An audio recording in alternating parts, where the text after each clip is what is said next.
Zionists or with people? Well, with Zionists and non-Zionist Jews. Yeah, I think it's important to... Conservative Christians here. Pardon? Conservative Christians here. Right, that's what I meant by Christian Zionists, conservative Christians. But do you have anything to do with any of them?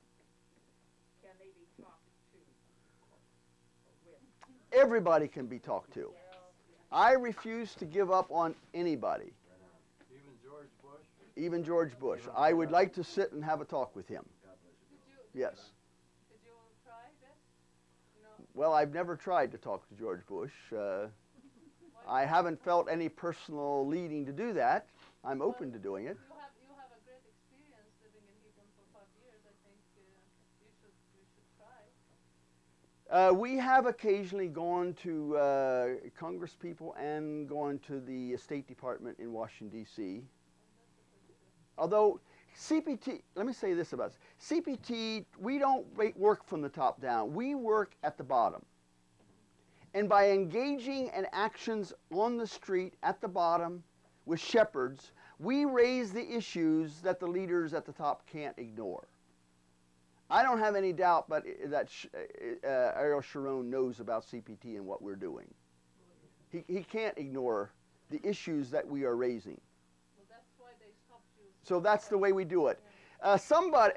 This was an Israeli from one of the Israeli peace activists, I think from the Israeli Campaign Against House Demolitions, was doing some lobbying at the State Department in Washington, D.C. And the person he was talking to said, this was when Madeleine Albright was Secretary of State.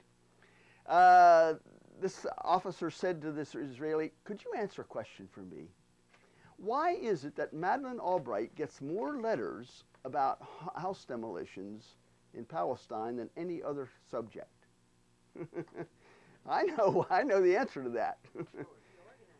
We and the Israeli Campaign Against House Demolitions have raised that issues and send out alerts from all over the world asking people to contact government officials about home demolitions. That story is in my book. I try not to talk about things in my book. I was involved in trying to prevent a home demolition. I know one Mennonite congregation in Indiana, that congregation, just that congregation sent 75 faxes to the Israeli government about the demolition of that house. So we do that. Yes? Okay. First question is we kind of lump settlers in one image. Mm-hmm. But actually, I've seen settlers when I was there. They speak perfect Brooklyn English. And I thought they were, Jewish people who were there for generations. The majority of settlers are from Brooklyn. Yeah. Yes. And I think this is the fact that should be known to many of us peace activists, because I think until you get there. And the worst settlers are from America. Yeah. Now that's a generalization. There's certainly lots of exceptions to that. Most money coming from them. Yes. Yes. Well. You didn't ask a question. I was reading on the computer, I think it was today, where they're taking and I think they're trying to starve the Palestinians out by spreading poison on their fields for the sheep to eat, the little green pellets. I don't know what you're talking about. Was it Jinba? I don't know. Village south of Tuwani, where I was this winter, for every year the Israelis come and spray herbicides on a lot of their fields and kill all the plants. And sheep die from that, and the people there get sick. When I spent some time in Jinba this winter, when I left, they still had not sprayed. Now, I don't know if you're talking about Jinba or some other place, but yes, Israelis are doing that every year, spraying fields with herbicides. It didn't sound like herbicides, these were little pellets. Okay, I don't know anything about that. Okay.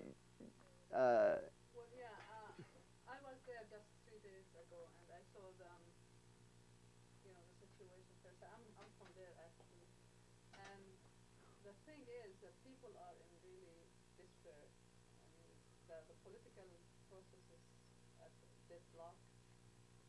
And I heard you mentioning something about your experience in organic farming. Mm-hmm. And I had this idea of people, Palestinians, going back to their lands, you know, farming their lands because they've been Mm-hmm. dragged out of the lands either by confiscation or by economic hardship. So I was thinking of maybe some ideas like this will help the Palestinians cope with their economic difficulties as well, you know, teaching them how to do stuff. Yeah, that's a concern of mine. I haven't done much about that. I know a friend of mine is the assistant minister of agriculture for the Palestine Authority. And I have talked to him about that, and he said they are starting to do some experimentation with organic methods, the Palestinian Authority. So, you know, the idea is not coming from the Palestinian Authority. You know what, the Palestinian Authority has been under the pressure and, you know, the money thing. And yes. I was thinking of more of something at the bottom, you know, the ground level. Well, I talked to Palestinians, you know, about that, and I explained that I'm an organic farmer, don't use those chemicals, and there's certainly interest in it. That's not where I put my energy while I'm over there, but it's important. Yes? One of the things that I've heard a lot about, but maybe you have some more direct stories about the confiscation of water or the hoarding of water by Yes. Israeli settlements. That may even be more important than the issue of land. If you look at a map of the wall, it's wiggles, you know, all around. There are two reasons. One is they're trying to take the best farmland. The other is those lines tend to follow the line of the aquifers. The aquifers, that's the underground water. And so one of the goals, if there is a Palestinian state, the Israelis intend to control all the water so that the Palestinians will have no control over water whatsoever. Huge numbers of Palestinian wells and cisterns have been demolished. Just huge numbers. They're buying the water from Israel. And then they have to buy the water from Israel. Yes. Let's see, who hasn't asked a question? You haven't. In the settlements that are being given up, is there any water? Or is that one of the Well, reasons for giving them okay. up? The Israeli government is saying that they are going to vacate the settlements in Gaza. Now, that is no great victory. Gaza will still be surrounded, completely surrounded and imprisoned by Israeli forces.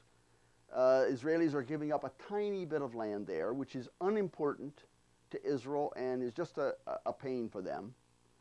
In return, Sharon is taking huge amounts of land out of the West Bank.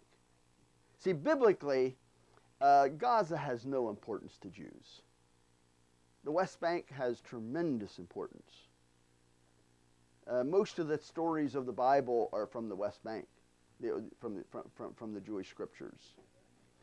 Now, there are over 100 quote unquote illegal outpost settlements. All the settlements are illegal, but the outposts under Israeli law are illegal. There's over 100 of them. Sharon has said that he will demolish 25 of them. No, 27. 27, I think, is the figure I heard.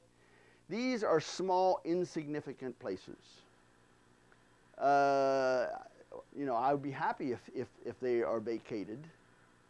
That would ease up the pressure a little bit on the Palestinians that live right around those outposts. But it's a drop in the bucket. Yeah. When Dr. Consai was here, he talked about the one-state solution. That's what he wrote about in his book. And seems like that's what, you know, seems like it's hard enough to get people to think about two-state solutions. So, but it seems like all these issues just lead to the one-state solution. And what are people talking about as far as that goes? Increasingly, I'm hearing Palestinians say, we don't want a Palestinian state. A Hamas friend of mine said to me, he says, we have only one request now, equal rights. I said to him, you realize how threatening that is He says, yes, I understand that. Equal rights means a one-state solution. Yes.